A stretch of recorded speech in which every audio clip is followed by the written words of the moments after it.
Alright, so I'm just prepping here for the NPK tests using the Luster Leaf Rapid Kit number 1601. And I have let these sit now for 24 hours. Some of them, like sample 2, has stratified really well.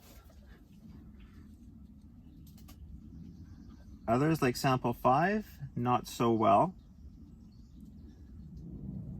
Anecdotal reports from various people online suggest that they have had poor luck with this test when they have rushed it, and people who have only waited half an hour to a couple of hours have really had erroneous results that don't really compare well with proper soil lab testing.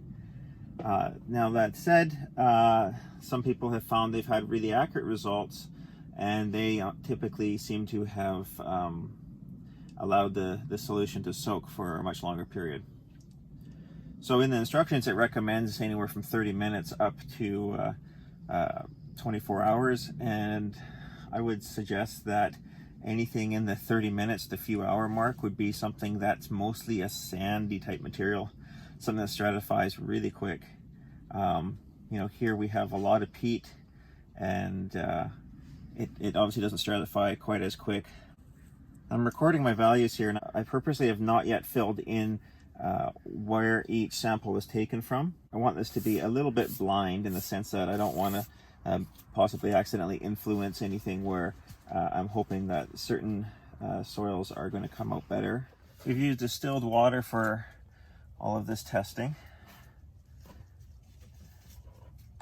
and we're just going to set up a little container here with some distilled water. So this will just be so that we can flush in between samples. Just skimming through the instructions to make sure we didn't miss anything here. They want 5 parts water and 1 part soil, which we've done. We thoroughly shook each sample for a minute, and now we've left it undisturbed. So they want us to fill the water completely and then add the little powdered test capsule. And we're going to do it a little bit different, like we did with the pH. We're going to add a bit of water, then we're going to add our powdered capsule, and then we're going to finish filling up with water. The concern being that if we add all the water first, then we put our powder on top, it could get stuck to the underside of the cap. The caps have recesses in them, which is not a good thing, but they're there nonetheless, so we have to deal with them. So number 2, we're going to make a quick note here. We're going to just put that it's stratified well.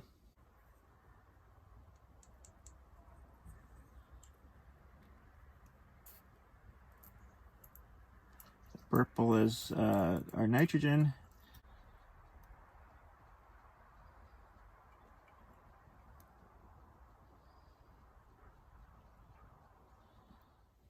I'll probably share this video on YouTube after, but the main reason I'm doing it is so I can watch myself do these tests. If I get any outliers, I can sort of review what I did and see if I can see a mistake I made. Because I'm not sampling any of these samples twice or 3 times to check for errors or redundancy, I'm just going to be a little more careful with each sample.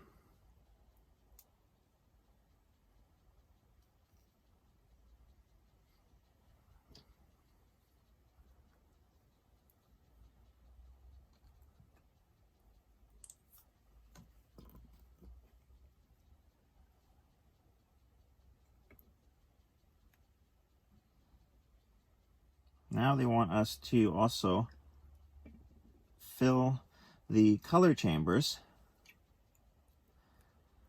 And the idea behind that is that whatever tint this water is that we're using, because we're using a colorimetric test, it could sort of skew our results as we're looking through that shade of water.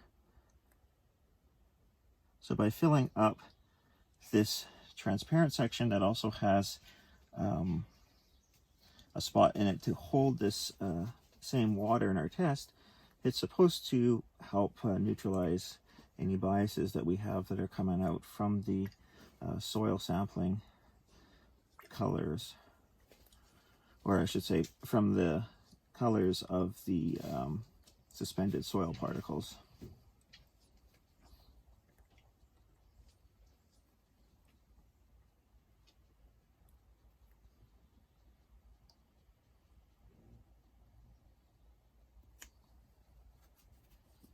Empty that.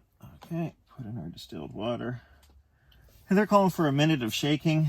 In this case, I don't know how the other ones are going to react, but the nitrogen dissolved very quickly. I can see that it's not just suspended, but it actually has dissolved quickly. So that indicator really doesn't need to be shaken, much more than that point. Now, on the other hand here, the phosphorus test, you can see that there's actually particles that are in suspension right now that have not dissolved yet. So this one's going to require more shaking. We're first going to make a note that our nitrogen for sample 2 was done at 158.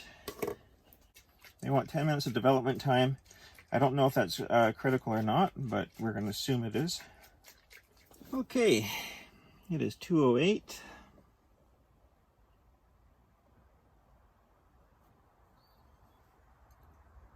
Looking at this,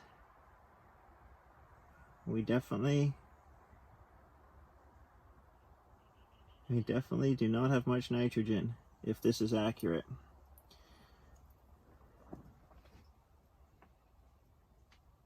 We're probably right in here, maybe right here. I don't really see hardly any purplish tinge at all to it. Let's put some white behind it. Yeah, I would say 0. So what we're going to try is we're going to try re-agitating, and then we're going to leave this. I'm going to try leaving this for maybe an hour or so. I'm going to just double check, because you can see in each of these there's a very small amount of undissolved solids that I believe is indicator.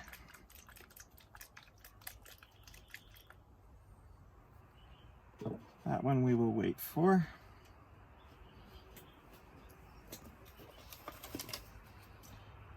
Once again, phosphorus, definitely 0 depleted. We were sort of expecting that because this is a highly peat area. And we know that looking at lab tests or lab results of New Zealand soils, which are also dealing a lot with peat, that they are often very low on phosphate or phosphorus. And reading this one, this does not match up with any of them. This is a completely different hue.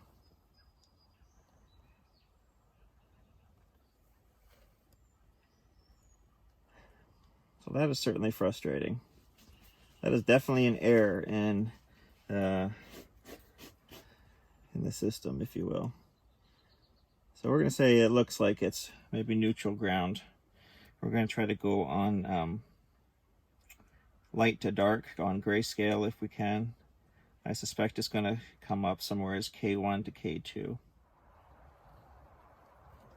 All right, we're going to let those sit. I'm going to see if there's any change over the next hour or two. And if not, we'll just run the rest of the tests. And then we'll just try not to make any conclusions until we have a little bit more data. Okay, so it's now the next day. What I did is I checked these solutions at 1 hour and at 3 hours after we last mixed them. And there's been no change in coloring. It's now been 24 hours and there's still no change. So I don't believe that this is an issue of it not developing. I think this is just clearly saying the soil is crap. So I'm not quite sure where this one is from. It can be interesting to see. But in order to make it a little easier to see, put against a white surface, you can clearly see that's 0.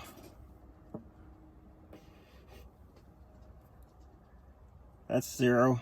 Actually looks less than 0. and it's hard to read that because this is a different color. These are yellow, amber, or this here is orange.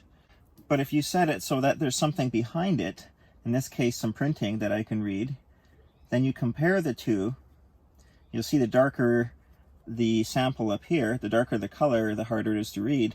So looking at which one is easier or harder to read, it is pretty clear that this is also at 0. That one's a little bit difficult, or tricky. I can definitely see we'll have to be careful with that. But yeah, so anyway, so I'm going to do the other 9 samples and see what comes out, and then we will look at what came from where.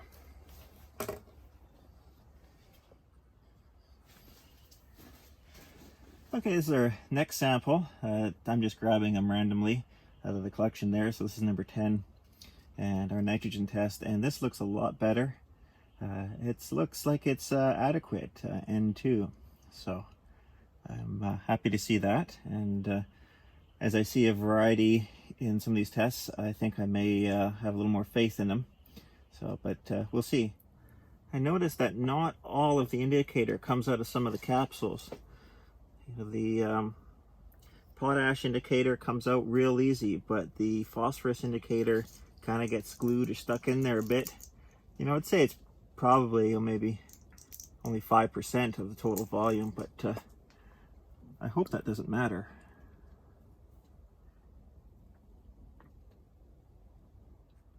And K looks pretty good. I think we're definitely at least at K2. Maybe encroaching on K3. K3 is sufficient, K2 is adequate. Well, guys, to conclude, at the end of the day, I found that my seed starting mix is doing quite good. And the rest of the soils in the area here have anywhere from low nitrogen to very low nitrogen, but the potassium on most of them looks fine. So thanks very much from Finn and I. You guys have a great week, and don't forget, you gotta get dirty to have fun.